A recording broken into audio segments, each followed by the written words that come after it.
Yo les amis, j'espère que vous allez tous très bien, et je suis très content de vous retrouver aujourd'hui pour débriefer un drôle de classico, où sans vraiment briller et pouvant s'estimer relativement bien payé, le Barça fait tomber le Real 0-3, on analyse.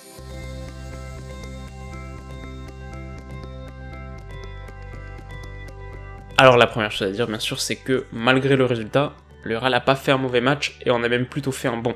Alors en étant déjà qualifié au coup d'envoi, ils ont démarré très fort avec beaucoup d'intensité et surtout ils ont trouvé un équilibre que j'ai trouvé très intéressant entre maîtrise et percussion, entre contrôle et différence. Bon, le contrôle, ça a été par exemple Modric ou Kroos que j'ai trouvé très en jambes pendant au moins une heure, mais ça a été surtout Casemiro qui a pris Messi en marquage individuel, et alors ça l'a considérablement gêné, et ça a eu des répercussions même assez dramatiques sur la production offensive de son équipe au global. Parce qu'aujourd'hui, le Barça de Valverde, c'est quoi sinon essayer de trouver Messi le plus haut possible sur le terrain.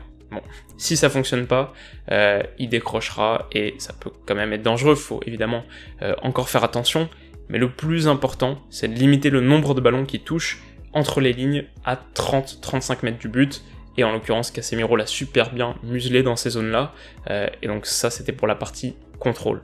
Et puis en ce qui concerne les différences, maintenant, là ça s'est essentiellement passé à gauche, avec la relation Vinicius-Benzema. On avait déjà vu au match aller qu'il y avait pas mal de complicité entre les deux.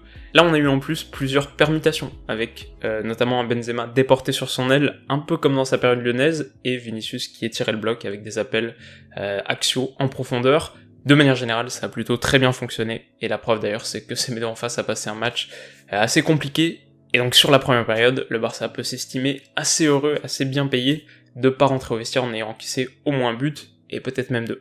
Mais pourtant, à l'heure des comptes, et en tout cas pour quelqu'un qui se réveillerait là et qui verrait le résultat, ça fait quand même désordre, parce que t'as pris une claque dans ton jardin face à ton rival Oni. Alors comment on l'explique ?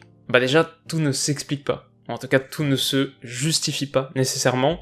Il y a forcément une certaine dimension de réussite, de hasard un peu intrinsèquement footballistique qui entre en ligne de compte. C'est comme au Barça par exemple, où Lyon s'en sort sans encaisser de but et préserve ses chances pour le retour, mais le match des Lyonnais est absolument non reproductible. Il n'y a rien à en garder, ressortir cette recette serait une erreur, c'est la meilleure manière de prendre une manita au Camp Nou, etc.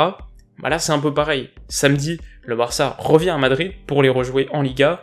Ça m'étonnerait profondément que Valverde prenne ce match comme un exemple, comme une performance qu'il faut chercher à imiter. Donc voilà, tout ne s'explique pas de manière parfaitement limpide, c'est un peu l'essence du foot, et voilà, tactiquement, dans le jeu, j'ai pas vu du côté du Barça quelque chose qu'ils auraient mis en place, qui a transformé cette rencontre.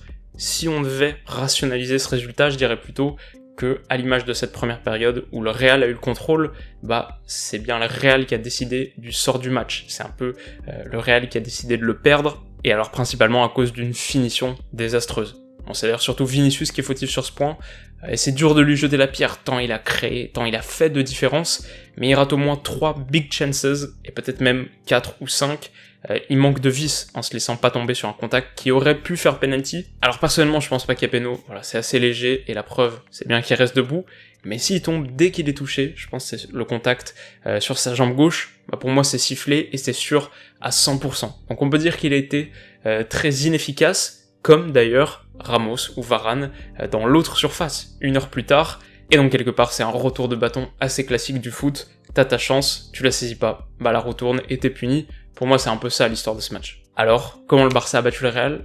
Peut-être tout simplement en étant plus réaliste. 4 tirs seulement, contre 14 en face, mais sur 4 tirs, 2 cadrés et 3 buts.